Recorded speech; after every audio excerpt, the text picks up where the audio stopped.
ونشهد أن محمدا عبده ورسوله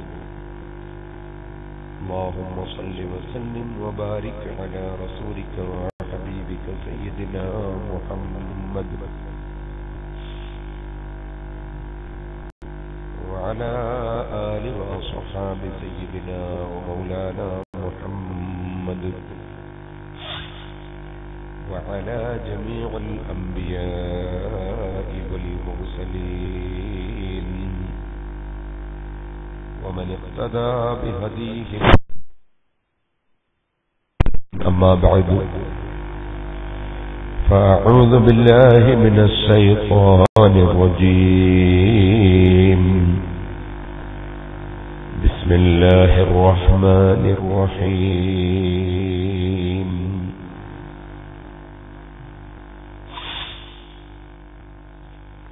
الرجال قوامون على النساء بما فضل الله بعضهم على بعض وبما أنفقوا من أموالهم، فالصالحات قانتات حافظات للغيب بما حفظ الله، واللاتي تخافون نشوزهن فعظوهن واهجروهن في المضاجع واضربوهن فإن أطعنكم فلا تبغوا عليهن سبيلا. صدق الله العلي العظيم. صدق وبلغ رسوله النبي الكريم، ونحن على ذلك من الشاهدين الشاكرين، والحمد لله رب العالمين. يا رب صل على من حل بالحرم طه الرسول الذي قد خص بالكرم. يا رب بالمصطفى بلغ مقاصدنا واغفر لنا ما مضى يا واسع الكرم.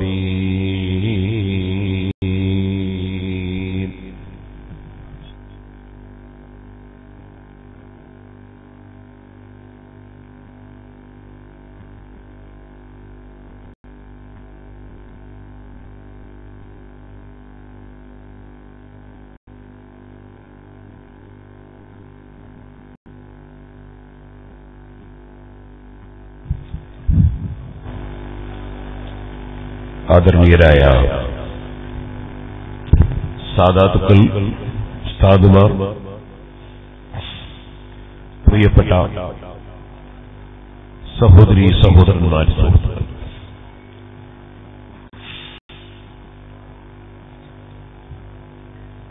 എല്ലാവരാലും ആദരിക്കപ്പെടുന്ന ബഹുമാനപ്പെട്ട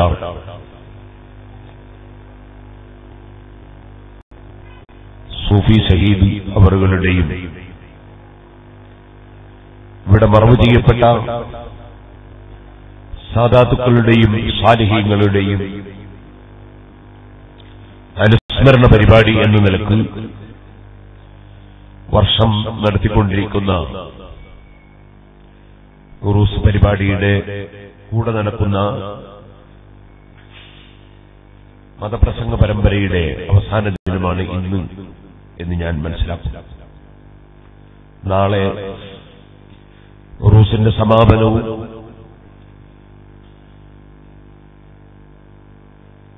നിങ്ങളുടെ ഈ പ്രദേശത്തിനും ഈ മഹല്ലത്തിനും കൊടക് പ്രദേശങ്ങളിലെ ധാരാളം മഹല്ലുകൾക്കും അഡ്വൈസ് നൽകുകയും ഉപദേശ നിർദ്ദേശങ്ങൾ നൽകുകയും എല്ലാ വിഷയത്തിലും സഹായിക്കുകയും സഹകരിക്കുകയും ചെയ്തുകൊണ്ട് നമ്മുടെ കൂടെ തന്നെ ഉള്ള നമ്മുടെ എല്ലാവരുടെയും ആദരണീയരായ ശൈഖുന ഖമറുൽ ഉലമ കാന്തപുരം ഉസ്താദ്, അല്ലാഹു അവിടത്തേക്ക് അല്ലാഹുവിന്റെ പൊരുത്തത്തിൽ ആഫിയത്തോടുകൂടി ദീർഘായുസ് നൽകുമാറാകട്ടെ. സുന്നത്ത് ജമാഅത്തിന്റെ എല്ലാ ആലിമീങ്ങൾക്കും സയ്യിദന്മാർക്കും അല്ലാഹു തആല ദീർഘായുസ്സും ആഫിയത്തും നൽകുമാറാകട്ടെ. മഹാനവറുകൾ നിങ്ങൾക്ക് സദസ്സിന് നേതൃത്വം നൽകുമെന്നും ഞാൻ മനസ്സിലാക്കുന്നു. ഇന്ന് ഇവിടെ പ്രസംഗിക്കാൻ വേണ്ടി ഒരു പ്രത്യേക വിഷയമുണ്ട് എന്ന് സ്റ്റേജിൽ വന്നപ്പോൾ സംഘാടകരിൽ ആരോ ഒരാൾ ശ്രദ്ധയിൽപ്പെടുത്തി. അപ്പൊ എനിക്കത് വളരെ സന്തോഷമായി. കാരണം സ്കെയിൽ വെച്ച് വരയാമല്ലോ. അപ്പൊ വര വളഞ്ഞു പോകാതിരിക്കാൻ സ്കെയിൽ വെക്കുന്നത് നല്ലതാണ്. അതുപോലൊരു വിഷയമുണ്ടാകുമ്പോൾ ആ വിഷയം ആസ്പദമാക്കി സംസാരിക്കാൻ സൗകര്യമാണ്. വൈവാഹിക ജീവിതം എന്ന വിഷയം സംസാരിക്കാനാണ് സംഘാടകർ പറഞ്ഞിട്ടുള്ളത്. പക്ഷേ അതിപ്പോ ഒരു 1-2 മണിക്കൂർ കൊണ്ട് പറഞ്ഞാൽ എവിടെയും എത്തുകയില്ല. അതുകൊണ്ട് കല്യാണം നിശ്ചയിക്കാനുള്ള സമയം തന്നെയില്ല. അപ്പൊ പിന്നെ നീണ്ട വൈവാഹിക ജീവിതത്തിന് എത്രയോ ദിവസങ്ങൾ വേണം. ഞാൻ വൈവാഹിക ജീവിതത്തെ സംബന്ധിച്ച് മാത്രം കുറ്റിയാടിയിൽ പ്രസംഗിക്കാൻ തീരുമാനിച്ച് 5 ദിവസം ആ വിഷയം മാത്രം സംസാരിച്ചു. വൈവാഹിക ജീവിതം, വിവാഹം. പക്ഷെ എവിടെയും എത്തിയില്ല. അങ്ങനെ നിക്കാഹ് കഴിഞ്ഞിട്ടേ ഉള്ളൂ. അതിനപ്പുറത്ത് പോകാൻ സാധിച്ചിട്ടില്ല.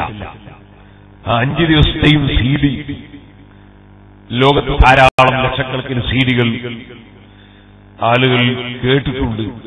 കേട്ടവർ ഈ സദസ്സിലും ഉണ്ടാകാം.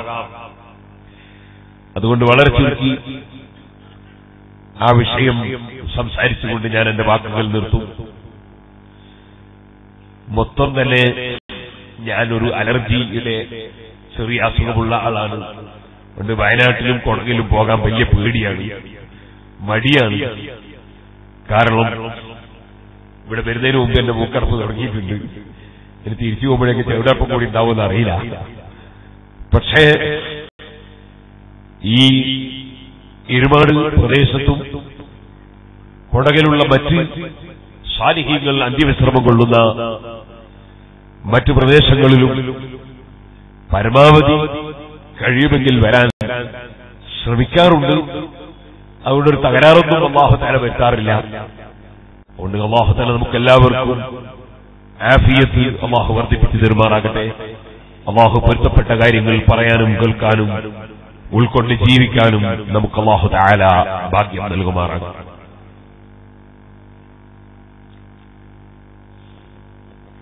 വിവാഹം എന്ന് പറയുന്നത് അതൊരു വലിയ ഒരു കരാറാണ്. ആ കരാറിൽ ഏർപ്പെട്ടുകൊണ്ടുള്ള ഒരവസാനിക്കാത്ത ജീവിതത്തിന്റെ കൂട്ടായ്മയുടെ തുടക്കമാണ് വിവാഹം. അതുകൊണ്ട് തന്നെ അത് വളരെ ഗൗരവമുള്ളതാണ്. വിവാഹത്തിന്റെ ഏറ്റവും പ്രധാനപ്പെട്ട ലക്ഷ്യങ്ങൾ ഇമാം ഗസാലി റളിയല്ലാഹു അൻഹു വിവരിച്ചിട്ടുണ്ട്. അതൊക്കെ ഇപ്പോൾ ഇവിടെ പറയാൻ സമയം ഇല്ല. ഒറ്റവാക്കിൽ പറയുന്നു, ഏറ്റവും വലിയ ലക്ഷ്യം മനുഷ്യ സമൂഹം ഇവിടെ അന്ത്യനാൾ വരെ ഉണ്ടാവുക എന്നതാണ്. മനുഷ്യ സമൂഹം ഇവിടെ ഉണ്ടാകണമെങ്കിൽ അത് വൈവാഹിക ജീവിതത്തിലൂടെ ഇണകൾ തമ്മിൽ ബന്ധപ്പെടണം. അപ്പൊ വിവാഹം എന്ന് പറയുന്നത് മനുഷ്യ സമൂഹത്തിന്റെ നിലനിൽപ്പിന് ആവശ്യമായ ശരിയായ മാർഗമാണ്. ഞാൻ അങ്ങനെ പറയാൻ കാരണം വൈവാഹിക ജീവിതം ഇല്ലെങ്കിലും ഇണചേർന്നുകൊണ്ട് ഇവിടെ സന്താനോൽപാദനം നടത്താൻ സാധിച്ചേക്കും. പക്ഷേ അപ്പോൾ പിന്നെ മൃഗവും മനുഷ്യനും തമ്മിൽ യാതൊരു വ്യത്യാസവും ഇല്ല. കാരണം നിങ്ങൾക്കെല്ലാം അറിയാം, ഈ കൊടകിൽ ധാരാളം പോത്തുകളെയും എരുമകളെയും കാളകളെയും പശുക്കളെയും ആടുകളെയും കോഴികളെയും ഒക്കെ നാം കാണാറുണ്ട്. അവകളൊക്കെ സന്താനങ്ങളെ, മക്കളെ ഉൽപ്പാദിപ്പിക്കുന്നുണ്ട്. പക്ഷേ അവകൾക്ക് വിവാഹം ഇല്ല. കാരണം അത് പോത്തായത് തന്നെ. അതിന് വിശേഷ ബുദ്ധിയില്ല, അതിന് നിയമം ഇല്ല. മനുഷ്യൻ പോത്തിനെ പോലെ, മൃഗത്തെ പോലെ കാണുന്ന ജീവിയെ ഇണയായി സ്വീകരിക്കേണ്ടവൻ അല്ല. മറിച്ച് വ്യവസ്ഥാപിതമായ വിവാഹം, ആ വിവാഹത്തിലൂടെ സന്താനം ഇവിടെ ഉണ്ടാകണം. അത് തന്നെയാണ് വിവാഹത്തിന്റെ ഏറ്റവും പ്രധാനപ്പെട്ട ലക്ഷ്യം. കല്യാണം കഴിക്കുമ്പോ എല്ലാ സ്ത്രീകളോടും പുരുഷന്മാരോടും ഞാൻ പറയുന്നു, നമ്മൾ മുസ്ലിമീങ്ങൾ വിവാഹം കഴിക്കുമ്പോ അഷ്റഫുൽ ഖൽഖ് സല്ലല്ലാഹു അലൈഹി വസല്ലമ തങ്ങളുടെ ഉമ്മത്തുകൾ, ആ ഉമ്മത്തുകളെ ഇവിടെ വർദ്ധിപ്പിക്കണം. അല്ലാഹുവിന്റെ റസൂലിന്റെ അനുയായികളെ ഇവിടെ വർദ്ധിപ്പിക്കണം എന്ന നിലക്ക് വിവാഹം കഴിക്കണം. അതാണ് ഏറ്റവും നല്ല വിവാഹത്തിന്റെ ഉദ്ദേശം. അൽഹംദുലില്ലാഹ്, എന്തൊരു സന്തോഷാണ്. ഞാനിത് ഒരാളോട് ചോദിച്ചു, എത്ര മക്കളുണ്ട്? 10 മക്കളുണ്ട്. വലിയ സന്തോഷം. എനിക്ക് 10 മക്കളുണ്ടാകണമെന്ന് ഞാൻ ആഗ്രഹിക്കുന്നു. പക്ഷേ 7 ഉണ്ടായിട്ടില്ല. അല്ലാഹു നിശ്ചയിച്ചതല്ലേ ഉണ്ടാവുള്ളൂ.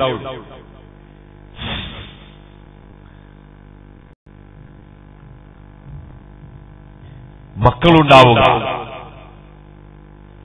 والذين يقولون ربنا هب لنا من أزواجنا وذرياتنا قرة أعين واجعلنا للمتقين إماما. ഔലിയാക്കളുടെ ദുആ അല്ലാഹു തആല സൂറത്തുൽ ഫുർഖാനിൽ വിവരിക്കുന്നു.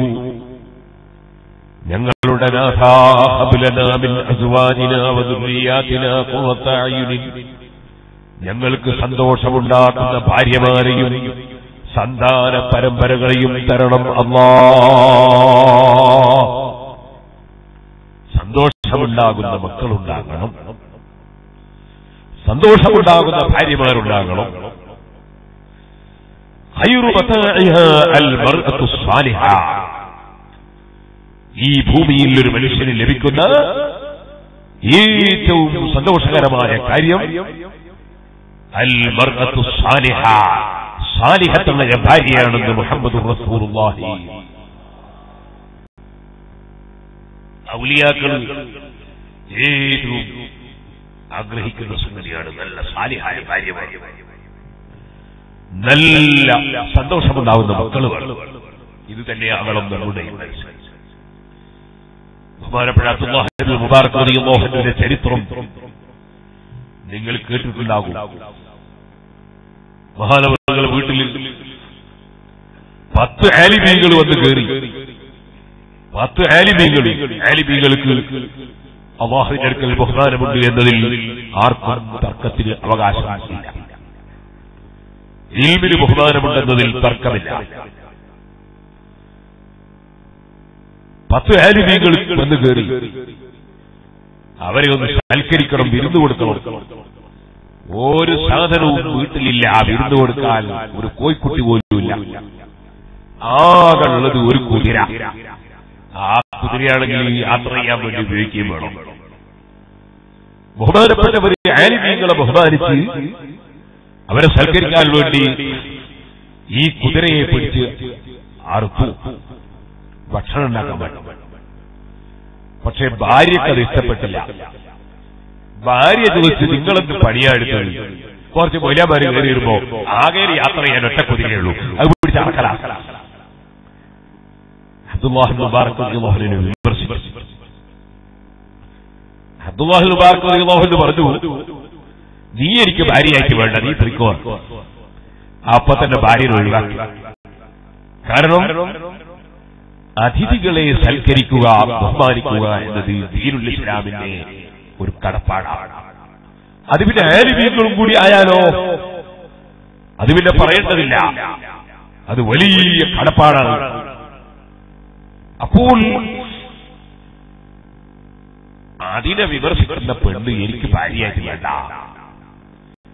അബ്ദുല്ലാഹി ബാറകല്ലാഹു അവളെ വിട്ടു.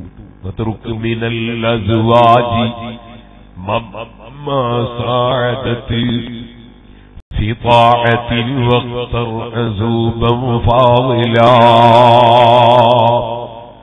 അദ്കീൽ മുതഅല്ലിമീങ്ങൾ ഓതിയിട്ടുണ്ട്. ദീനിയായ കാര്യത്തിൽ നമ്മളോട് സഹായിക്കുകയും സഹകരിക്കുകയും ചെയ്യാത്ത ഭാര്യയെ വെച്ച് കൂടിയിട്ട് കാര്യമില്ല. ഭാര്യയെ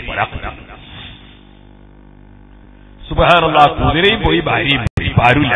ഇതുവരെ ഒരു ഭാര്യ ഉണ്ടായിരുന്നു. അബ്ദുല്ലാഹി മുബാറക് റളിയല്ലാഹു ഇങ്ങനെ വിഷമിച്ചിരിക്കുമ്പോ നാട്ടിലെ വലിയ ഒരു മുതലാളി കയറി വരുന്നു. പണ്ട് പറഞ്ഞു, ഈ അബ്ദുല്ലാഹി മുബാറക് നിങ്ങളെ വയല് ഇന്ന് എന്റെ നാട്ടിലാണ്. അതുകൊണ്ട് ആ വയലിലൊരു കാര്യം പ്രത്യേകം പറയണം. അതായത് എനിക്കൊരു മകളുണ്ട്. ആ മകള്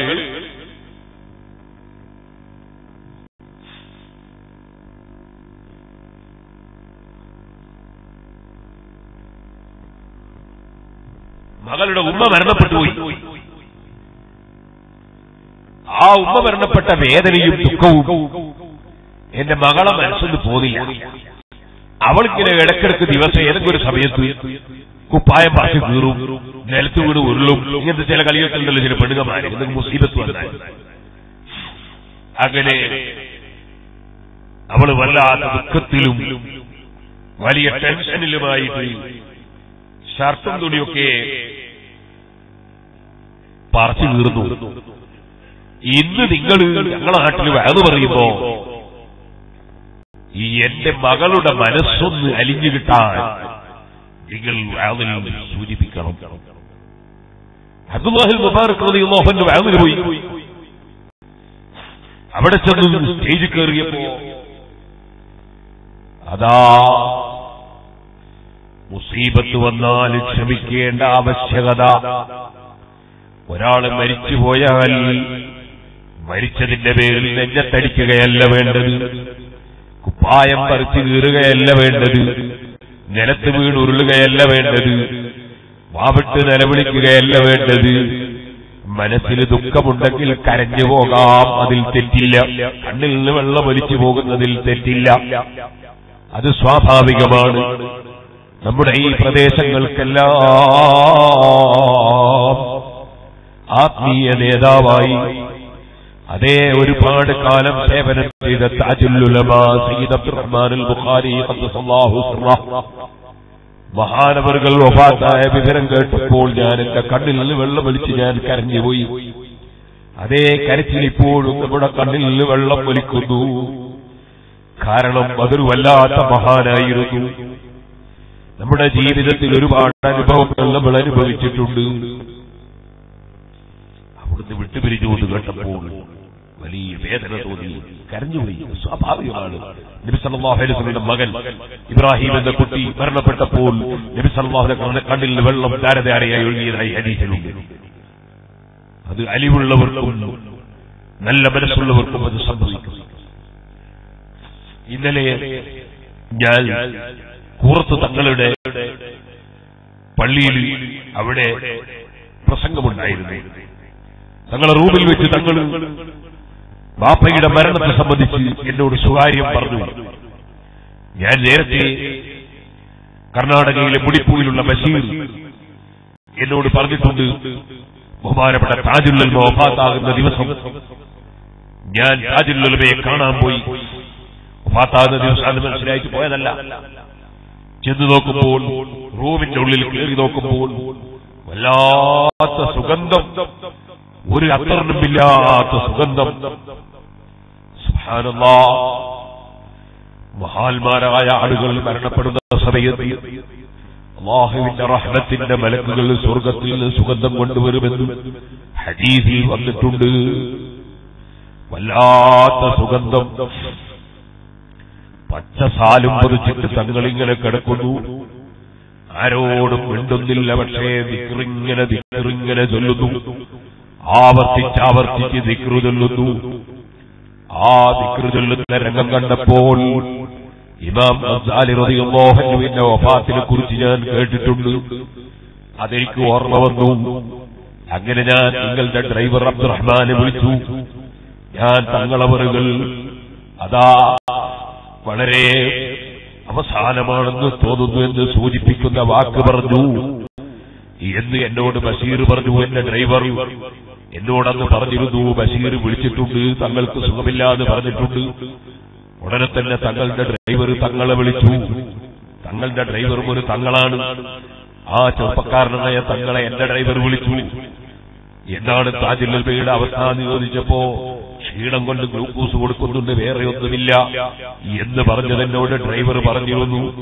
പക്ഷേ ബഷീർ എന്നോട് പറഞ്ഞു ഞാനങ്ങനെ പറയാൻ കാരണം ആ റൂമിന്റെ ഉള്ളിൽ കയറിയപ്പോഴുള്ള ആ സുഗന്ധവും തങ്ങളിങ്ങനെ ദിക്റ് ചൊല്ലി വേറെ ഒന്നും സംസാരിക്കാതെ ദിക്റ് ചൊല്ലി കിടക്കുന്ന കിടത്തവും കണ്ടപ്പോൾ ഇമാം ഗസാലി റളിയല്ലാഹു അൻഹുവിന്റെ മരണം അതാ കഫൻ ചെയ്യാനുള്ള 3 കഷ്ണം തുണിയും പുതച്ചിട്ട് സഹീഹുൽ ബുഖാരി നെഞ്ചിലേക്ക് കൂട്ടിച്ചേർത്ത് പിടിച്ചിട്ട് മലക്കുൽ മൗത്തിനെ കാത്തുകിടന്ന ഒരു കിടത്തമുണ്ടല്ലോ, അതെനിക്ക് തങ്ങളുടെ കിടത്തം കണ്ടപ്പോൾ ഓർമ്മ വന്നു.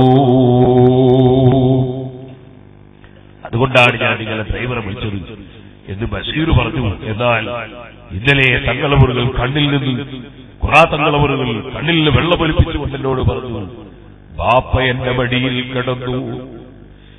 ഞാൻ സംസം വെള്ളം ഇങ്ങനെ വായിൽ ഇങ്ങനെ അല്പാൽപ്പം ഒഴിച്ചു കൊടുക്കുമ്പോ ലാ ഇലാഹ ഇല്ലല്ലാഹ് എന്ന് ഞാനങ്ങ് ചൊല്ലി.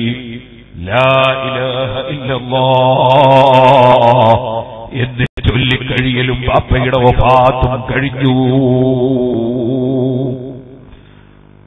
من كان آخر كلامه قول لا إله إلا الله دخل الجنة. അവസാനത്തെ വാക്ക് ലാ ഇലാഹ ഇല്ലല്ലാഹ് എന്നതൊരാൾക്കായി കഴിഞ്ഞാൽ ഡയറക്റ്റ് സ്വർഗത്തിൽ കടന്നു എന്നല്ലേ നബി സല്ലല്ലാഹു അലൈഹി വസല്ലം പഠിപ്പിച്ചത്.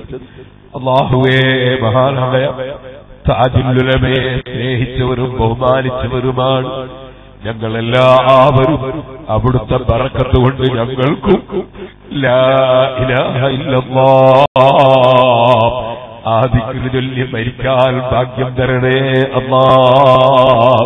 ഇവിടെ കിടക്കുന്ന മഹാന്മാരെ ബറക്കത്ത് കൊണ്ട് ഞങ്ങൾക്ക് ലാ ഇലാഹ ഇല്ലല്ലാഹ് ചൊല്ലി മരിക്കാൻ ഭാഗ്യം തരണേ അല്ലാഹ്. നീ ബഹുമാനിച്ച മുഴുവൻ മഹാന്മാരുടെയും ബറക്കത്ത് കൊണ്ട് ഏറ്റവും ഉപരി ഏറ്റവും ബഹുമാനിച്ച നിന്റെ ഹബീബായ നബി സല്ലല്ലാഹു അലൈഹി വസല്ലമ തങ്ങളുടെ ബറക്കത്ത് കൊണ്ട് ഞങ്ങളെ ആഖിബത്ത് നീ നന്നാക്കി തരണേ അല്ലാഹ്. മരണത്തിനുള്ള വേദനയിൽ കണ്ണിൽ നിന്ന് വെള്ളമൊലിക്കുന്നതിൽ കുഴപ്പമില്ല. അത് മഹാന്മാരെ സ്നേഹിച്ചതിന്റെ പേരിലാണെങ്കിൽ അത് പ്രത്യേകം പ്രതിഫലാർഹവുമാണ്. പക്ഷേ നെഞ്ചത്തടിക്കാൻ പാടില്ല, കുപ്പായം പറിച്ചു കീറാൻ പാടില്ല, കറുത്തത് ധരിക്കാൻ പാടില്ല, തലമുടി മൊട്ടയടിക്കാൻ പാടില്ല.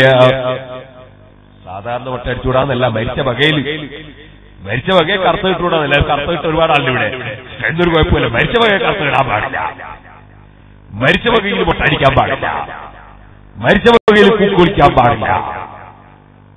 അങ്ങനെയാണ് നിയമം. അല്ലാഹു തആല തന്നത് പൊരുത്തപ്പെട്ടു. ഈ പെൺകുട്ടി ഈ മുതലാളി വന്ന് പറയാണ്, ഉമ്മ മരിച്ചു പോയിട്ട് എല്ലാ ദിവസവും കുപ്പായം പറഞ്ഞു നിറല. അതുകൊണ്ട് നിങ്ങളെ വയലിൽ നിങ്ങളത് സൂചിപ്പിക്കണം. വയലിൽ പോയപ്പോ അന്നത്തെ വയലിൽ നന്നായി അങ്ങോട്ട് പറഞ്ഞു, ക്ഷമിക്കേണ്ടതിന്റെ ആവശ്യകത. ഉമ്മാനെ സ്നേഹിക്കണം, ഉമ്മാനെ ബഹുമാനിക്കണം, ഉമ്മാനെ പ്രിയം വെക്കണം. അതിന് ഉമ്മാന്റെ പേരിൽ ഫാത്തിഹ ഓതണം, യാസീൻ ഓതണം, ഖുർആൻ ഓതണം, ഉമ്മാക്ക് വേണ്ടി ദ്വാരക്കണം. അങ്ങനല്ലേ വേണ്ടി? കുപ്പായം കീറിയിട്ട് എന്താ കാര്യം? അങ്ങനെ ടൈലർക്ക് പണിയാവൂലല്ലാതെ ഇവിടെ പൈസ പോയി പോകുന്നല്ലാണ്ട് വേറൊന്നും കാര്യം. അപ്പൊ അബ്ദുല്ലാഹിൽ മുബാറക് നന്നായി എന്ന് പറഞ്ഞു. അൽഹംദുലില്ലാഹ്. പിന്നെ ആ പെൺകുട്ടി അങ്ങനത്തെ യാതൊരു കോപ്പറേറ്റീവ് കാണിച്ചിട്ടില്ല. ആ പെൺകുട്ടി നന്നായി പോയി, നല്ല തഖ്വയുള്ള പെണ്ണായി പോയി. അവൾ അല്ലാഹുവിനോട് തൗബ ചെയ്തു. പക്ഷേ ബാപ്പാനോട് പറഞ്ഞു, ബാപ്പാ എനിക്ക് നിങ്ങളോട് കാര്യം പറയാനുണ്ട്. ഇനി ഞാൻ അങ്ങനത്തെ കളിയൊന്നും കളിക്കൂല, ഞാൻ തൗബ ചെയ്യും. പക്ഷെ എനിക്ക് നിങ്ങളോട് വിഷയം പറയാനുണ്ട്. ബാപ്പ ചോദിച്ചാൽ എന്താണ് അത് പറയാനുള്ളത്?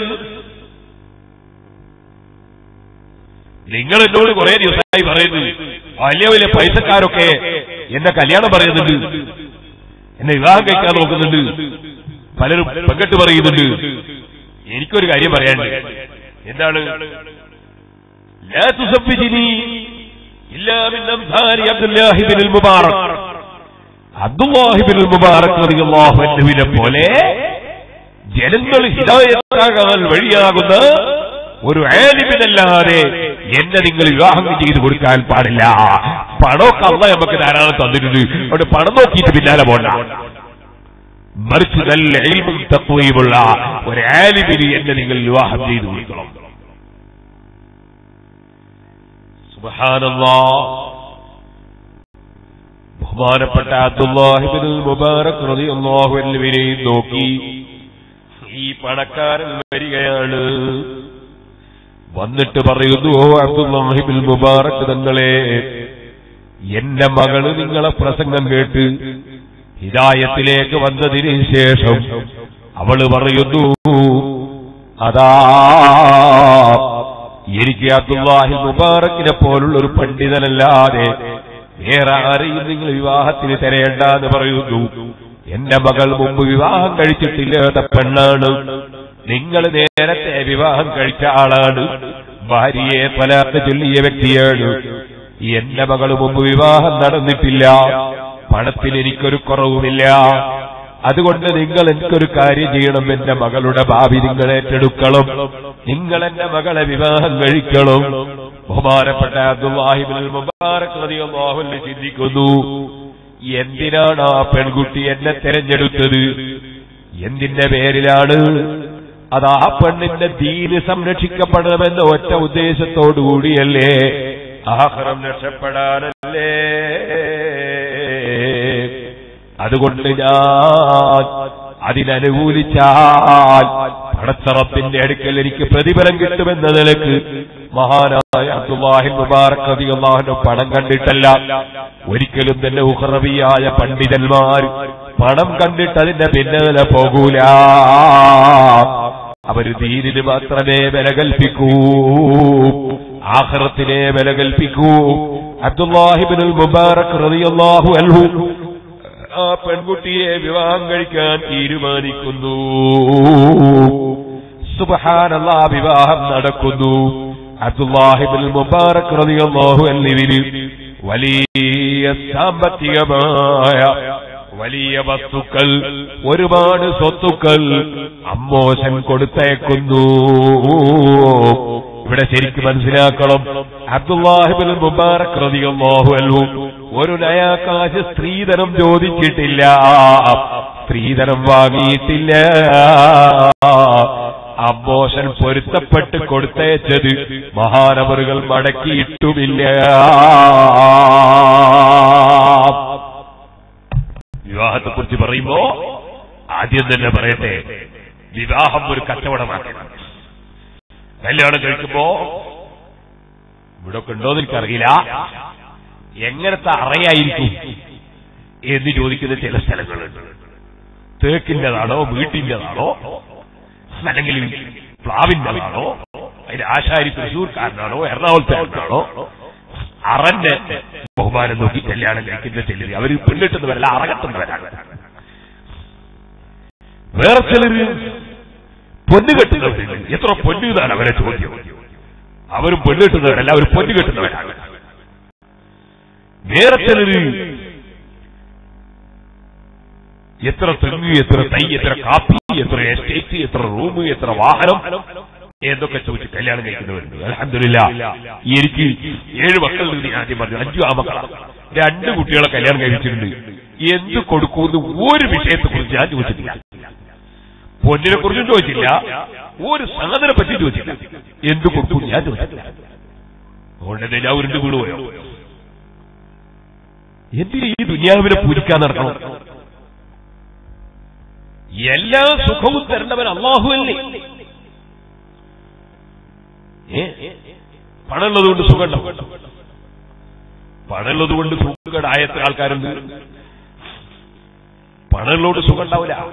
ഞാൻ പലപ്പോഴും പറയലുണ്ട്, ഒരു ഉദാഹരണത്തിന് 36 ഹൈപ്പർ മാർക്കറ്റുള്ള വലിയൊരു മുതലാളി, അദ്ദേഹത്തിന്റെ ഹൈപ്പർ മാർക്കറ്റിൽ ഒരു പാവപ്പെട്ട പെൺകുട്ടിയുടെ കല്യാണത്തിന് പിരിവിന് പോയി. അപ്പൊ അവിടെ ഉള്ളൊരു തൊഴിലാളിയുണ്ട്, 1200 ദിർഹമാണ് അയാൾക്ക് ശമ്പളം. അപ്പോ ഈ തൊഴിലാളിനെ കണ്ട്, മോനെ ഒരു പാവപ്പെട്ട പെൺകുട്ടിയുടെ കല്യാണത്തിന് ഇവ വേഗം കീശ കൈയിടില്ല, ഇന്നലെ ആ ശമ്പളം വാങ്ങി നടത്തില്ല, പൈസ കീശയെ തന്നെ ഉണ്ട് എന്ന് പറഞ്ഞ് 200 ദിർഹം വന്ന് എന്നിട്ട് പറഞ്ഞു, എനിക്ക് കുറെ പെങ്ങന്മാരുടെ കുറെയൊക്കെ കല്യാണമൊക്കെ ഞാൻ കഴിപ്പിച്ചു, ഇനി എനിക്കൊരു കല്യാണം കഴിക്കണം, ഉസ്താദ് വേർക്കണം. നല്ല റായത്തുള്ള സമയത്ത് ആ ഉസ്താദ് വന്ന് ശമ്പളം വാങ്ങിയതിന് പിറ്റേന്നാണ് എനിക്കും അതിൽ പങ്കെടുക്കാൻ സാധിച്ചല്ലോ, അൽഹംദുലില്ലാ എന്ന് പറഞ്ഞ് സന്തോഷത്തോടെ 200 ദിർഹം വന്നു.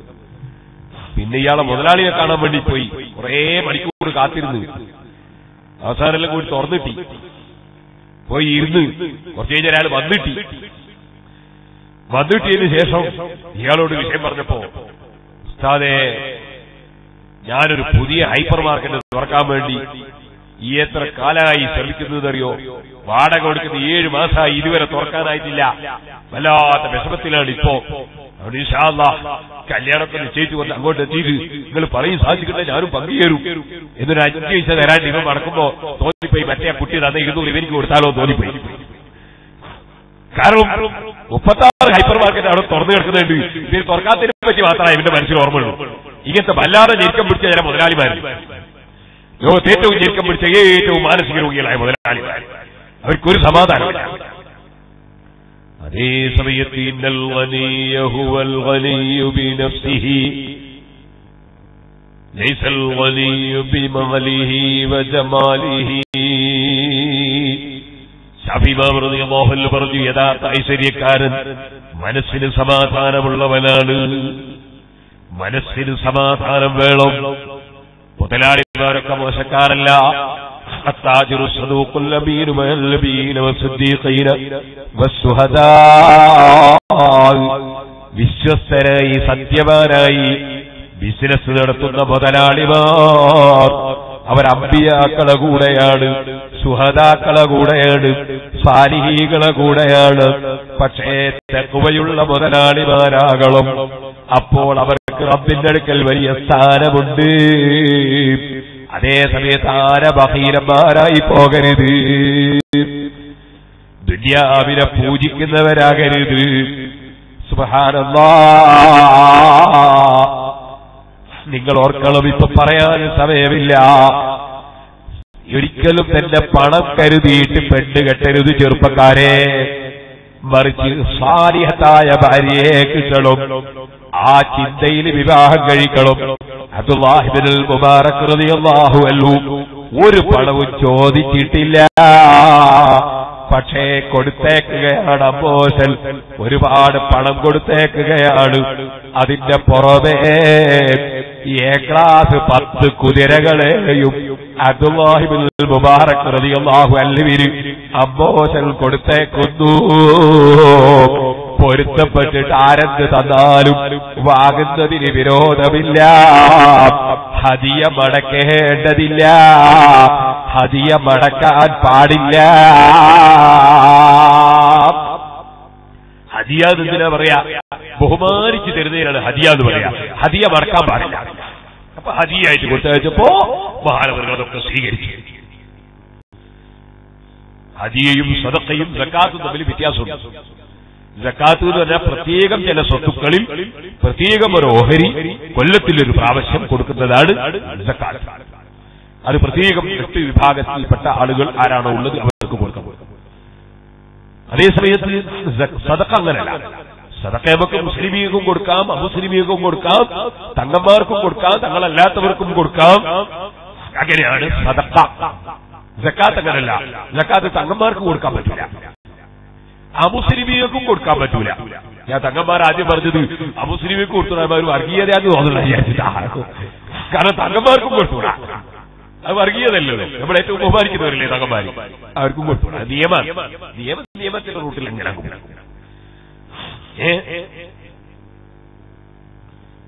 സുഹൃത്തുക്കളെ. അപ്പോ സദഖ എന്ന് പറഞ്ഞാൽ സാധുക്കളും അവരെ സഹായിക്കാൻ വേണ്ടി കൊടുക്കുന്നത്, പള്ളി മദ്രസ തുടങ്ങിയ ദീനീ സ്ഥാപനങ്ങൾക്ക് കൊടുക്കുന്ന ഒക്കെ ധർമ്മമാണ് സദഖ. ഹദിയ എന്ന് പറഞ്ഞാൽ അതൊന്നുമല്ല, ബഹുമാനിച്ച് ആദരിച്ച് കൊണ്ട കൊടുക്കുന്നതിനാണ് ഹദിയ എന്ന് പറയുന്നത്. ഹദിയ ബഹുമാനപ്പെട്ട ശൈഖുനാ കാന്തപുരം അല്ലാഹു ദീർഘായുസ്സാഫിയത്ത് കൊടുത്തു. ഞാൻ മർക്കസ് പഠിക്കുമ്പോ ഒരു ദിവസം എന്നെ വിളിച്ചിട്ട് പറഞ്ഞു, അബ്ദുറഹ്മാനെ വഅദിന് പോയാൽ പല സ്ഥലത്തും ഹദിയ കിട്ടും. ശരിയാണ്, ഞാൻ മർക്കസ് പോകുന്നതിന് മുമ്പ് എന്നെ വഅദ് പറയുന്നതാണ്. എനിക്ക് ഹദിയ കിട്ടിയ സ്ഥലമുണ്ട്, കിട്ടാത്ത സ്ഥലമുണ്ട്. കിട്ടിയത് നോക്കിയിട്ട് വഅദ് പറയില്ല, കിട്ടിയ കവറിന്റെ തടി നോക്കിയിട്ട് വഅദ് പറയില്ല. ഞാൻ ആദ്യം തന്നെ എന്റെ നാട്ടിൽ വഅദ് പറഞ്ഞു 10 ദിവസം. ഒരു ഹദിയ ആരും തന്നിട്ടില്ല, തരികയില്ല, ഇപ്പോ തരൂല. എന്റെ നാട്ടിൽ ആരും എനിക്ക് തരൂല. കാരണം ഞാനും നാട്ടിലെ വിഷയങ്ങളിലൊക്കെ ബന്ധപ്പെടുന്ന കുടുംബത്തിലാണ് ഞാനും. അപ്പൊ ഞാൻ വേണമെന്ന് പറഞ്ഞാൽ ആരും എനിക്ക് പൈസ തരില്ല. ഞാനത് ദിവസം പഠിക്കുന്ന മുത്താലിമാണ്, ആരും തന്നിട്ടില്ല, ചോദിച്ചിട്ടില്ല, വാങ്ങിയിട്ടില്ല. ഇപ്പൊ വാങ്ങാൻ ഇക്കൊല്ലവും പറഞ്ഞിട്ട് ഇക്കൊല്ലവും വാങ്ങിയില്ല. അങ്ങനെ അന്ന് മുതൽക്ക് എത്രയോ വേദന പറയുന്നത് ആരും ഹദിയൊന്നും തരൂല. ചില സ്ഥലത്ത് തരൂ, തന്നാലോ നബി സല്ലല്ലാഹു അലൈഹി വസല്ലം പറഞ്ഞിട്ട് ഹദിയ എന്നാ വാങ്ങിക്കോ, മടക്കണ്ടെന്ന് ഉമർ ഇബ്നു ഖത്താബ് റളിയല്ലാഹു പറഞ്ഞിട്ടുണ്ട്. പക്ഷെ കിട്ടണമെന്ന് വിചാരിക്കണ്ടെന്ന് പറഞ്ഞിട്ടുണ്ട്. കിട്ടണമെന്ന് കിട്ടുമെന്ന് വിചാരിക്കണം പോയി നിൽക്കണ്ടെന്ന് പറഞ്ഞിട്ടുണ്ട്. അതേ സമയത്ത് കിട്ടിയാൽ മടക്കണ്ടെന്ന് പറഞ്ഞു. അപ്പൊ ഉസ്താദ് എന്നോട് പറഞ്ഞു, അതിന് പോയാൽ ഹദിയ കിട്ടി. പക്ഷെ എനിക്ക് ഹദിയ കിട്ടിയാൽ ഞാൻ എന്റെ ജീവിതത്തിൽ എഴുതി നോക്കലില്ല. എത്രയാ കിട്ടിയത് നോക്കാൻ വേണ്ടി എന്നല്ല, നീയും നിന്റെ ജീവിതത്തിൽ എഴുതി നോക്കാൻ പാടില്ല. ഉസ്താദ് എന്നോട് വസിയത്ത് ചെയ്ത. എന്നിട്ട് ഉസ്താദ് പറഞ്ഞു, കാരണം ഹദിയ കിട്ടിയിട്ട് അത് എണ്ണി നോക്കിയിട്ട് വാതിന് പോകാൻ തുടങ്ങിയാൽ പിന്നെ ഇഖ്ലാസ് ഉണ്ടാവില്ല. കൂടുതൽ കിട്ടിയ സ്ഥലത്ത് പിറ്റേത്തെ കൊല്ലം പിടിച്ചാൽ പോകും, കുറഞ്ഞ സ്ഥലത്ത് പോക്കുണ്ടാവില്ല. അപ്പൊ പിന്നെ അള്ളാഹ്ക്ക് വേണ്ടി നീ പറയുന്നതല്ല, പണത്തിന് വേണ്ടി പറയലാവും. അതുകൊണ്ട് അക്കൂട്ടത്തിൽ നീ പെട്ടുകൊണ്ട ഞാൻ എന്റെ ജീവിതത്തിൽ എണ്ണി നോക്കലില്ല എന്നോട് വസീയത്ത് ചെയ്തു. ഞാൻ ആ വസീയത്ത് പാലിക്കാറുണ്ട്, അൽഹംദുലില്ലാഹ്. അതുകൊണ്ട് എനിക്കൊരു വിഷമമൊക്കെ തന്നിട്ടില്ല അല്ലാഹു തആല, ഒരു വിഷമവും തന്നിട്ടില്ല.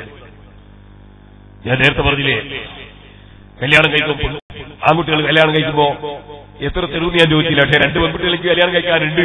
അപ്പൊ അപ്പുറത്തുള്ള ആളെന്തോ ചോദിക്കുമല്ലോ എന്ന് ഇങ്ങോട്ട് തിരിഞ്ഞിട്ടുമില്ല. ആരെയാണെന്നോ ചോദിച്ചൊന്നും നമുക്കറിയില്ല.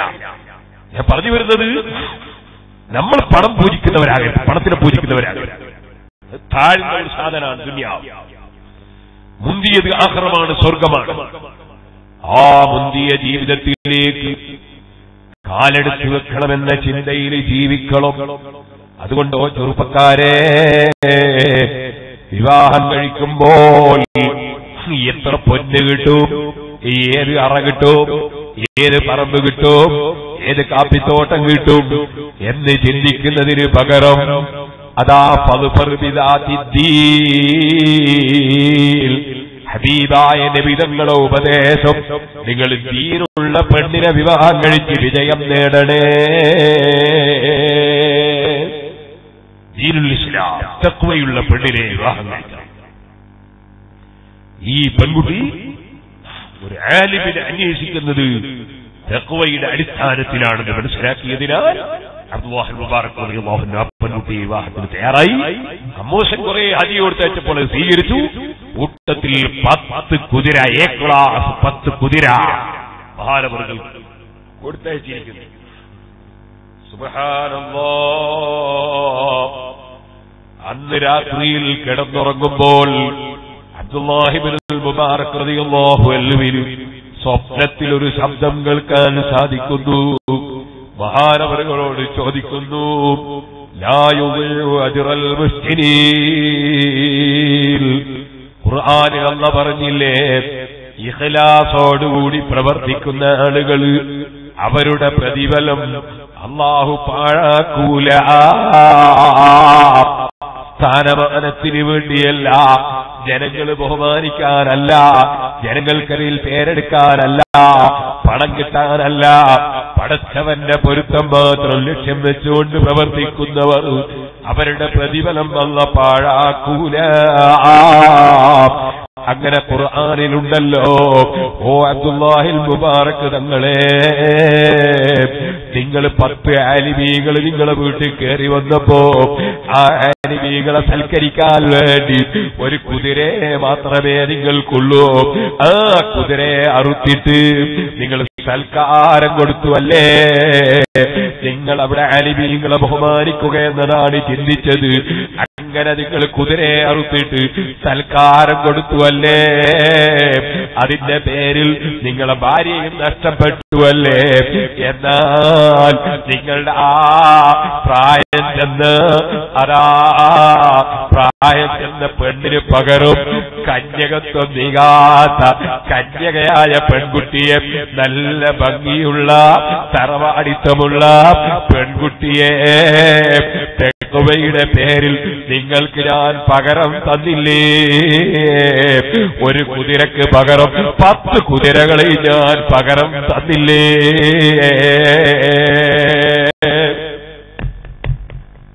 അല്ലാഹുവിന്റെ ഖജനാവിനെ ഉറപ്പിക്കണം, എന്നിട്ട് വിവാഹം കഴിക്കണം. വിവാഹം മാത്രമല്ല എല്ലാം വേദോർന്ന് വലിയാര് അങ്ങനെ വേദോരണം, തീർച്ചയായിട്ടും വലിയാർ അങ്ങനെ തീർച്ചയായിട്ടും മദ്രസയിൽ പഠിക്കുന്ന ഉസ്താദുമാർ അള്ളാന്റെ പൊരുത്തത്തിന് വേണ്ടി മദ്രസയെ പഠിപ്പിക്കണം. സുബ്ഹാനല്ലാഹ്. പണ്ടൊരു മൊയ്യാർ, ഞാനൊരു സ്ഥലത്തൊരു പള്ളി ഉണ്ടാക്കി, അവിടെ ഒരു മൊയ്യാരം അവിടെ സേവനത്തിന് നിർത്തി. ജോലിക്കൂലി ഞാൻ പറയലില്ല, കാരണം മൊയ്യാന്മാരും ജോലി എടുക്കുന്നവരൊക്കെ സേവനം ചെയ്യുന്നവരാണ്. സേവനത്തിന് നിർത്തി. സുബ്ഹാനല്ലാഹ്. പള്ളിയിൽ ശരിക്കും ബാങ്ക് കൊടുക്കുന്നില്ല എന്ന് കമ്മിറ്റിക്കാർ വന്ന് എന്നോട് പറഞ്ഞു. നാട്ടുകാർക്കൊരു കമ്മിറ്റി ഉണ്ട്, സിറാജുദ്ദീന്റെ കീഴിലുള്ളതാണ്. നാട്ടുകാരെ കമ്മിറ്റിക്കാർ അവരോട് പറഞ്ഞു കൃത്യമായിട്ട് ബാങ്ക് കൊടുക്കുന്നില്ല. അപ്പൊ ഞാൻ അന്വേഷിച്ചു, ആരോ എന്നോട് പറഞ്ഞു, മൊയ്യാർ പറഞ്ഞിരിക്കുന്നു കമ്മിറ്റിക്കാർ കൃത്യമായിട്ട് ശമ്പളം തരത്തില്ല, അതുകൊണ്ട് ഞാൻ ബാങ്ക് മിസ്സാക്കും എന്ന് പറഞ്ഞിരിക്കുന്നു.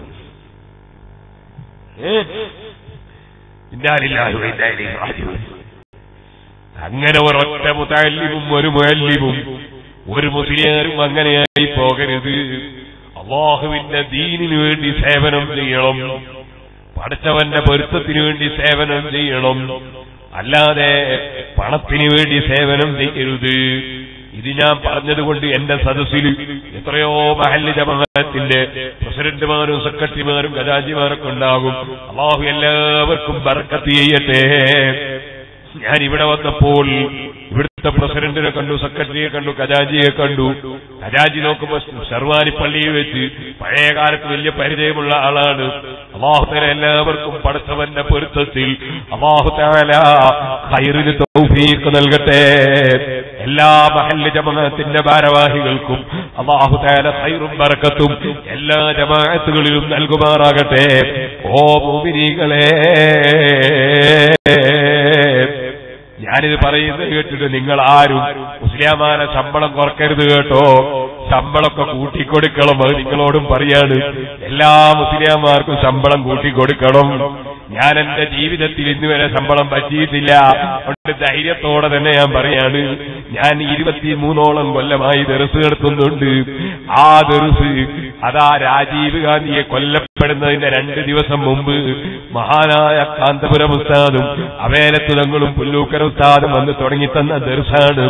ആ ദർസിൽ ഓതിപ്പടിച്ച എത്രയോ ആളുകൾ ഇന്ന് നിങ്ങളുടെ ഈ കൊടകിൽ തന്നെ അതാ സഖാഫികളായും മറ്റ് ബിരുദമെടുത്തവരായും ദീനിന്റെ സേവനം ചെയ്യുന്നവരും വലിയ വലിയ കിതാബുകൾ ദർസ് നടത്തുന്നവരും വഅദ് പറയുന്നവരും ഖതീബന്മാരും ഒക്കെ ഉണ്ട്. അല്ലാഹു എല്ലാ മുതഅല്ലിമീങ്ങൾക്കും എല്ലാ കുട്ടികൾക്കും എല്ലാ ഖതീബന്മാർക്കും എല്ലാ മുഅല്ലിമീങ്ങൾക്കും എല്ലാ പണ്ഡിതന്മാർക്കും സയ്യിദന്മാർക്കും അല്ലാഹു പാവപ്പെട്ട എനിക്കും ഖൈറും ബർക്കത്തും എത്തിത്തരട്ടെ. അല്ലാഹുവേ, ഈ സദസ്സിൽ പങ്കെടുത്ത ആലിമീങ്ങൾ മുതഅല്ലിമീങ്ങൾ സയ്യിദന്മാർ തങ്ങളുടെ ദർസുകളിലും കോളേജിലും പഠിക്കുന്ന മുതഅല്ലിമീങ്ങൾ നേരത്തെ ഒരു ചെറിയ പിഞ്ചു കുട്ടി ഹിഫ്ദുൽ ഖുർആൻ ഇവിടെ പഠിക്കുന്നതാണെന്ന് പറഞ്ഞു. അങ്ങനെയുള്ള ചെറിയ ചെറിയ കുട്ടികളുണ്ട്.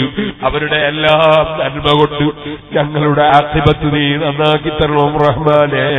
ഞങ്ങൾ ആഖിറം നന്നാക്കി തരണം റഹ്മാനേ. ഞങ്ങളെ സ്ഥാപനങ്ങളിൽ പഠിക്കുന്ന കുട്ടികളൊക്കെ പരീക്ഷകൾ എഴുതുന്നുണ്ട്. എല്ലാ പരീക്ഷകളിലും സൂഫി ഷഹീദിന്റെ ബറക്കത്ത് കൊണ്ട് സയ്യിദന്മാരെ ബറക്കത്ത് കൊണ്ട് നീ ഉന്നത വിജയം നൽകണേ അല്ലാഹ്.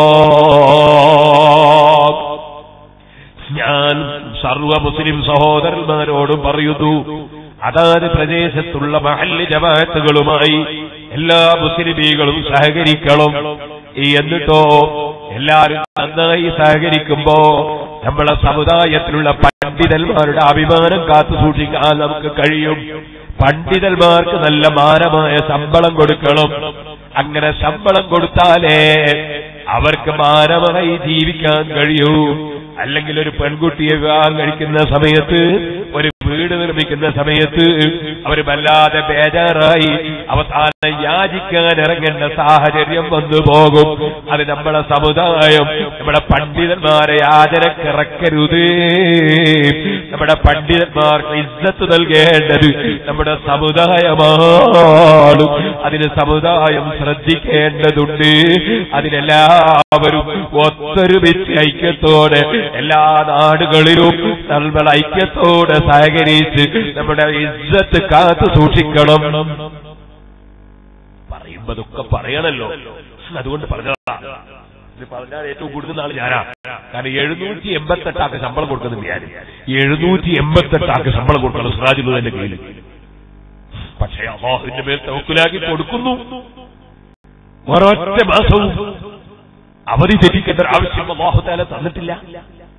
പഠിച്ചവരിങ്ങനെ എവിടുന്ന് കൊണ്ട് തരും. ഇവിടെ വന്നപ്പോഴും പലരും സിറാജുലുദ്ദീനിലേക്ക് നേർച്ചയേൽപ്പിച്ചിട്ടുണ്ട്. അങ്ങനെ ഒരു മാസത്തിൽ 10-25 ലക്ഷം രൂപ നേർച്ച കിട്ടും. 65 ലക്ഷം രൂപയോളം വേണം. ഇവിടെ കിട്ടിയൊന്നും മതിയാവൂല. അതുകൊണ്ട് ഞാൻ പറയാം, ഇവിടെ നമ്മളൊരു റിസീവറുണ്ട് ചെയ്തൽവി എന്ന് പറഞ്ഞിട്ട്, അദ്ദേഹം കൊടകിൽ ഇങ്ങനെ കറങ്ങും. അപ്പൊ നിങ്ങളൊക്കെ സ്ത്രീകളും പുരുഷന്മാർക്ക് നല്ല സംഭാവന കൊടുക്കണം. സിറാജുലുദ്ദീൻ ഇവിടെ അല്ലട്ടോ, സിറാജുലുദ്ദീനിൽ വീട്ടിൽ വരുമ്പോ എല്ലാവരും റിസീവറോട് സഹകരിക്കണം. ഒരു 65 ലക്ഷം രൂപയാണ് ഒരു മാസത്തിൽ. എന്തിന്? 788 ശമ്പളം കൊടുക്കണം, 1000 ഭക്ഷണവും കൊടുക്കണം. ഞാൻ 5 ദിവസം വരെ ശമ്പളം പറ്റിയിട്ടില്ല. അൽഹംദുലില്ലാ. എനിക്കൊരു വിഷമോട്ട് അല്ലാഹ് തന്നിട്ടില്ല. എനിക്ക് ഒരു 5 ദിവസത്തിന്റെ കടവുമില്ല. സ്ഥാപനത്തിന് എത്രയോ വലിയ കടവുണ്ട്. എനിക്കൊരു കടവും അല്ലാഹുവിനെ തന്നിട്ടില്ല. ഇപ്പൊ ഈ കഴിഞ്ഞ മാസം ഞാൻ ഏകദേശം ഒരു 10-20 ദിവസം വയലു പറഞ്ഞു 5 പൈസ ഒന്നും കിട്ടിയില്ല, വാങ്ങിയിട്ടില്ല. ഇപ്പൊ പുത്തൂർ 2 ദിവസം വയലു സംഘാടകൻ സക്കാഫിൽ ചോദിച്ചു നോക്ക്, 5 പൈസ വാങ്ങിയിട്ടില്ല, കൊടുത്തിട്ടില്ല. അവിടെ കിട്ടിയ പിരിവൊക്കെ സിറാജുലുദ്ദീൻ. 4-7 ദിവസം പറഞ്ഞു 5 പൈസ ആരും വന്നിട്ടില്ല, വാങ്ങിയിട്ടില്ല, വാങ്ങാൻ വിചാരിച്ചിട്ടില്ല. കുറ്റിയാടി 2 ദിവസം പറഞ്ഞു, വേരാമ 2 ദിവസം പറഞ്ഞു, മേപ്പയൂർ 2 ദിവസം പറഞ്ഞു. അങ്ങനെ പല സ്ഥലത്തും പറഞ്ഞു 5 പൈസ ഒന്നും വാങ്ങിയില്ല, കിട്ടിയിട്ടില്ല. അതുകൊണ്ട് എവിടുന്ന് കിട്ടാന്ന് അർത്ഥമില്ല കേട്ടോ. പക്ഷെ കഴിഞ്ഞ ആഴ്ച ഞാൻ മർക്കസിൽ പോകുമ്പോ ഒരാൾ വിളിക്കുന്നു, നിങ്ങളെ നിർബന്ധമായിട്ട് കാണുന്നത് കൂത്തുപറമ്പിനടുത്തുള്ള ഒരാളാണ്. ഞാൻ പറഞ്ഞ മർക്കസിലുണ്ടാവും, ഞാൻ അവിടെ ഇവരവിടെ വന്നു. ഞാൻ ഉസ്താദായിട്ട് സംസാരിച്ച് ഇറങ്ങുമ്പോ ഇയാളൊരു പൊതി തന്നു. 1,33,313 എനിക്ക് ഓർമ്മയില്ല, സംഖ്യയുണ്ട്. 33,313 സിറാജുലുദ്ദീനിലേക്കുള്ളതാണ്. 1 ലക്ഷം രൂപ നിങ്ങൾക്കുള്ളതാണ്. ഞാൻ ചോദിച്ചു ഇതെന്താണ്? അതങ്ങനെ ഉണ്ട്. അപ്പൊ ഇയാൾ മുമ്പ് ഇതുപോലെ ഒരിക്കലും സംഖ്യ അറിഞ്ഞിരുന്നു. അന്ന് ഞാൻ ചോദിച്ചത് എന്ത് പേരാന്താണ്.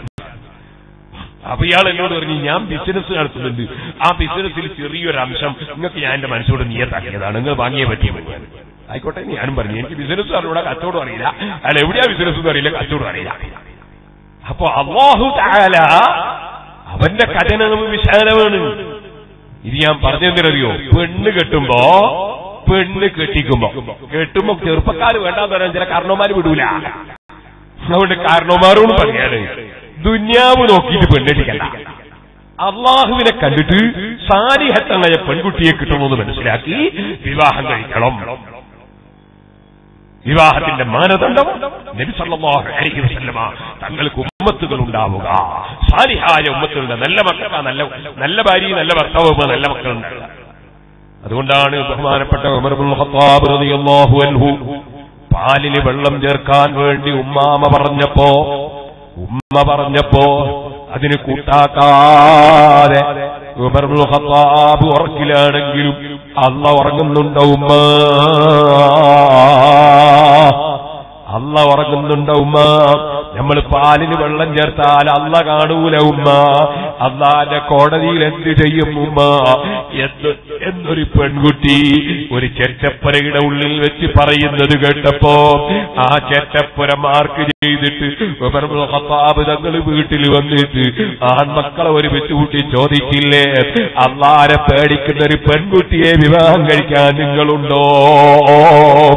അങ്ങനെയല്ലേ സന്താനം വിവാഹങ്ങളിൽ നിന്ന് ഒരാളതിന് തയ്യാറായി. ആ പെൺകുട്ടിയെ വിവാഹം കഴിച്ചപ്പോ ആ വിവാഹത്തിൽ ജനിച്ച മോനല്ലേ ബഹുമാനപ്പെട്ട ഉമർ ഇബ്നു അബ്ദുൽ അസീസ് റളിയല്ലാഹു അൻഹു ഖിദ്ർ അലൈഹിസ്സലാമിന്റെ കയ്യും പിടിച്ചിട്ട് നടന്ന മഹാനല്ലേ. കാരണം ബാപ്പയും ഉമ്മയും നന്നാകുമ്പോ അതാ വിത്ത് ഗുണം 10 വിത്ത് ഗുണം 10. അതുകൊണ്ട് സ്വന്തം തഖ്വയോടെ ജീവിക്കൂ. തഖ്വയുള്ള പെൺകുട്ടികളെ തെരഞ്ഞെടുക്കൂ. പെൺകുട്ടികളെ തഖ്വയുള്ള ഭർത്താക്കന്മാരെ തെരഞ്ഞെടുക്കൂ. കൂടുതൽ പറയാൻ സമയമില്ല.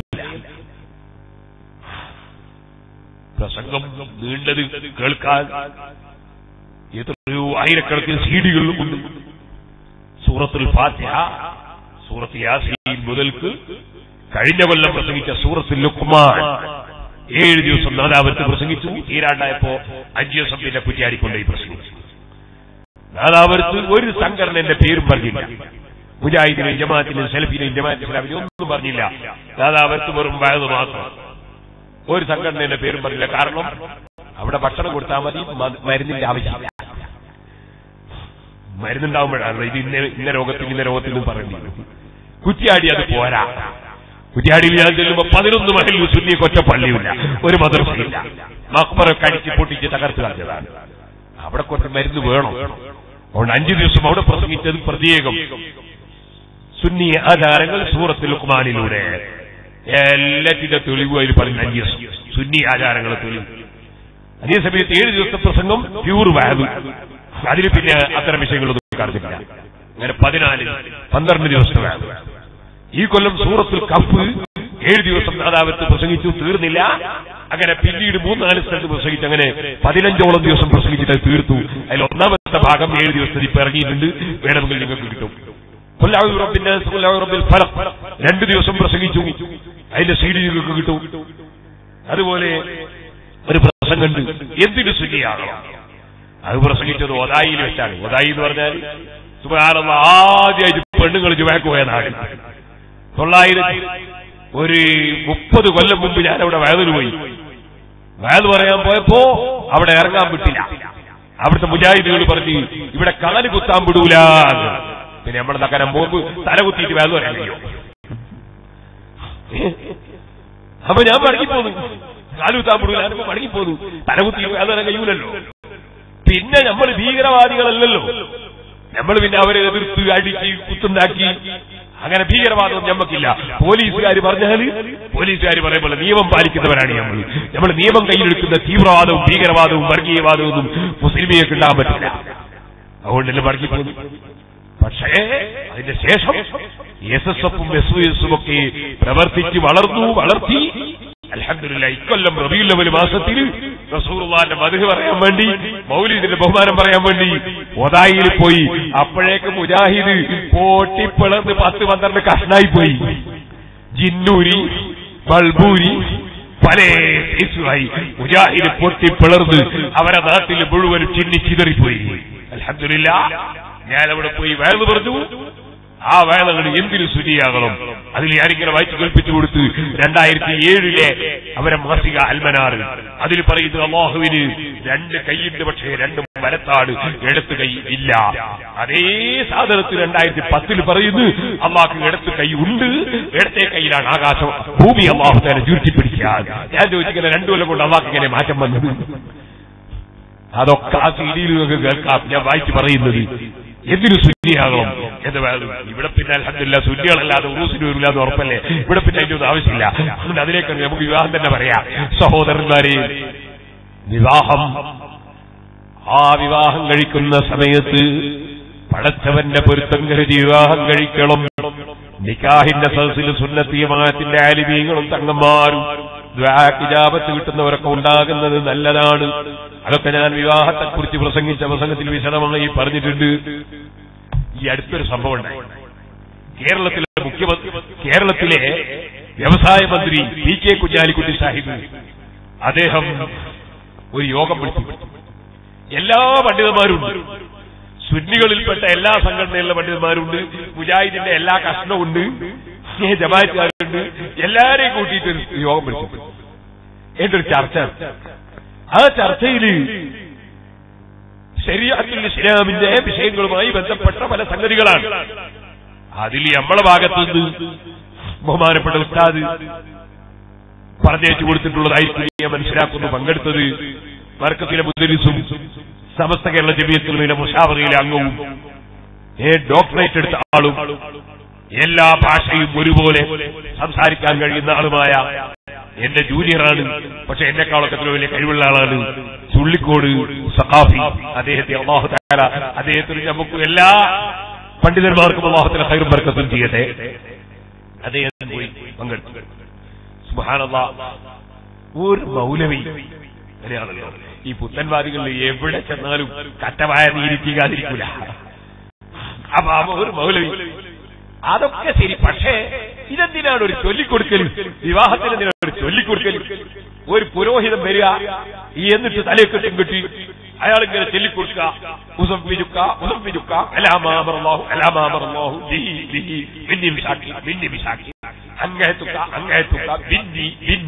ഇതെന്തിനാണ്? ഇതൊക്കെ ഞാൻ പൗരോഹിത്യാണ്. ഇത് ഒരു മൗലവി ഇടക്കം കിട്ടും പറഞ്ഞു തീരുവോളൂ. സൈസക്കാവി മിണ്ടിയില്ല. എല്ലാം കഴിഞ്ഞതിന് ശേഷം ഞാനൊന്ന് പറഞ്ഞോട്ടെ. ഞാൻ പറഞ്ഞു, ഈ ഇരിക്കുന്ന മന്ത്രിമാരുണ്ടല്ലോ, കുറെ മന്ത്രിമാർ, നിങ്ങൾക്കൊക്കെ ഇംഗ്ലീഷ് അറിയൂലേ? അറിയൂ. മലയാളം അറിയില്ലേ? മലയാളം അറിയും. ഇത് നിങ്ങൾ മന്ത്രിയാവുമ്പോ പിന്നെ എന്തിനാ ഗവർണർ ഒരു ചൊല്ലിത്തെരുത്ത്? ഗവർണർ നിങ്ങൾക്കെല്ലാവർക്കും ഒരു ചൊല്ലിത്തെരുത്ത്. എന്താ നിങ്ങൾക്ക് വേണമെങ്കിൽ അഥവാ അറിഞ്ഞോടെ കടലാസ് ഒക്കെ വായിച്ചാൽ പോലെ. നിങ്ങളെന്തിനാണ് ഗവർണർ ചൊല്ലിത്തന്നിട്ട് ഒരു പ്രതിജ്ഞ ഏറ്റുചൊല്ലൽ? എന്തിനാ? ഇതുപോലെ മൻമോഹൻ സിംഗിന് ഇംഗ്ലീഷ് അറിഞ്ഞൂടെ? എന്തിനാ രാഷ്ട്രപതി ചൊല്ലിക്കൊടുക്കുന്നു? അതിന്റെ ആവശ്യമുണ്ടോ എന്ന് ചോദിച്ചപ്പോ ഈ മൗലവിന്റെ മുഖം കെട്ട് കറുത്തുപോയി. സുബ്ഹാനല്ലാഹ്. എന്നിട്ട് ചുള്ളിക്കോട് സഖാഫി പറഞ്ഞു, അതാണല്ലോ കാന്തപുര ഉസ്താദിനോട് എല്ലാ പുത്തൻവാദികൾക്കും വല്ലാത്ത വെറുപ്പ. കാരണം അങ്ങനത്തെ ശിഷ്യന്മാരെയാണ് വളർത്തിയെടുത്തത് എന്നുള്ളത് കൊണ്ട് തന്നെ ഓരോ സ്ഥലത്തും പറ്റിയ മാതിരി എല്ലാ വിദ്യാർത്ഥികാരനും മറുപടി പറയാൻ സാധിക്കും. അതുകൊണ്ട് തന്നെ വെറുപ്പിന്റെ കടുപ്പം ജമാഅത്തുകാരനെ കണ്ടുകൂടാ, മുജാഹിദിനെ കണ്ടുകൂടാ. അത്തരം വെറുപ്പുള്ള ഒരു പണ്ഡിതൻ വേറെ ആരുമില്ല. ആർക്ക്? വിദ്യാർത്ഥിക്കാർക്ക്, സുന്നികൾക്കല്ല. സഹോദരന്മാരെ, ബഹുമാനപ്പെട്ട ചുള്ളിക്കോട് സഖാഫി പറഞ്ഞു, ഒരു വിഷയത്തിന്റെ ഗൗരവം, ആ ഗൗരവം ഉൾക്കൊള്ളാനാണത്. ആ പ്രതിജ്ഞ മന്ത്രിമാർക്ക് ഗവർണർ ചൊല്ലിക്കൊടുക്കുമ്പോ, രാഷ്ട്രപതി ചൊല്ലിക്കൊടുക്കുമ്പോഴാണ് ഞങ്ങൾ ഈ ഏറ്റെടുക്കുന്ന വിഷയം വലിയ ഗൗരവമുള്ള വിഷയമാണ്, ഈ രാജ്യത്തിന്റെ മൊത്തം ഭരണമാണ് എന്ന ചിന്ത അവരുടെയും ജനങ്ങളുടെയും മനസ്സിൽ പതിയുക. ഇതുപോലെ അതാ നമ്മളെ പൈക്കച്ചവടമല്ല ഇത്. നിക്കാഹ് എന്ന് പറയുന്നത് പൈക്കച്ചവടമല്ല, പശുക്കച്ചവടമാണെങ്കിൽ പശുക്കച്ചവടം നടക്കുന്ന സമയത്ത് ഇതാ 15,000 ഉറുപ്പ്യക്ക് ഞാൻ വിറ്റ് 15,000 ഉറുപ്പ്യക്ക് ഞാൻ വാങ്ങിയെന്ന് പറഞ്ഞ് കയറും വാങ്ങി അങ്ങ് പോയാ മതി. അതുപോലത്തെ ഒരു പരിപാടിയല്ല നിക്കാഹ്. വിവാഹം എന്ന് പറയുന്നത് ഖിയാമത്ത് നാൾ വരെ ഈ എത്രയോ സന്താനങ്ങൾ അതിൽ ജനിക്കണം. ആ സന്താനങ്ങളൊക്കെ അതാ നിസ്കരിക്കുന്ന, നോമ്പെടുക്കുന്ന, സകാത്ത് കൊടുക്കുന്ന, സദഖ ചെയ്യുന്ന, ഖുർആൻ ഓതുന്ന, ദിക്റ് ചൊല്ലുന്ന, സ്വലാത്ത് ചൊല്ലുന്ന, ആലിമീങ്ങളെ ചീത്ത പറയാത്ത, തങ്ങന്മാരെ നിന്ദിക്കാത്ത, ഔലിയാക്കളെ തെറി പറയാത്ത, അതേ മഹാന്മാരെ ബഹുമാനിക്കുന്ന, മുത്തഅല്ലിമീങ്ങളെ ബഹുമാനിക്കുന്ന, മുഅല്ലിമീങ്ങളെ ബഹുമാനിക്കുന്ന, വയസ്സുള്ളവരെ ബഹുമാനിക്കുന്ന, അയൽവാസികൾക്ക് നന്മ ചെയ്യുന്ന, കുടുംബബന്ധം ചേർക്കുന്ന, ജനങ്ങളുടെ നന്മ മാത്രം ചിന്തിച്ചുകൊണ്ട് നീങ്ങുന്ന, അതേ ഈ സമുദായത്തിന് ഉപകരിക്കുന്ന ധാരാളം മക്കളുണ്ടാകണം. അല്ലാഹുവിന് മുത്തഖീങ്ങളായ മക്കളുണ്ടാകണം. ആ മക്കളുടെ ഖുർആനോത്ത് കൊണ്ട് ഫലം കിട്ടണം. ആ മക്കളുടെ സലാത്ത് കൊണ്ട് ഫലം കിട്ടണം. ആ മക്കളുടെ നിസ്കാരം നമസ്കാരം കൊണ്ട് ഫലം കിട്ടണം, ആ മക്കളുടെ ഉറുതി കൊണ്ടും അതുകൊണ്ടുമൊക്കെ ഫലം കിട്ടണം. അതല്ലേ ഭാഗ്യം. അല്ലാഹ്, എന്നെ അറിയുന്നവർക്കൊക്കെ അറിയാം, ഞാനൊരു പണ്ഡിത കുടുംബത്തിൽ ജനിച്ചവനല്ല, ബിസിനസ് കുടുംബത്തിൽ ജനിച്ചവനാണ്.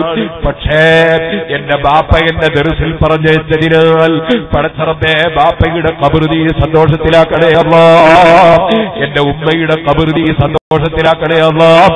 അതുപോലെ ഞങ്ങൾക്ക് മരിച്ചുപോയ എല്ലാവരും ഖബറും നീ സന്തോഷത്തിലാക്കണേ അല്ലാഹ്.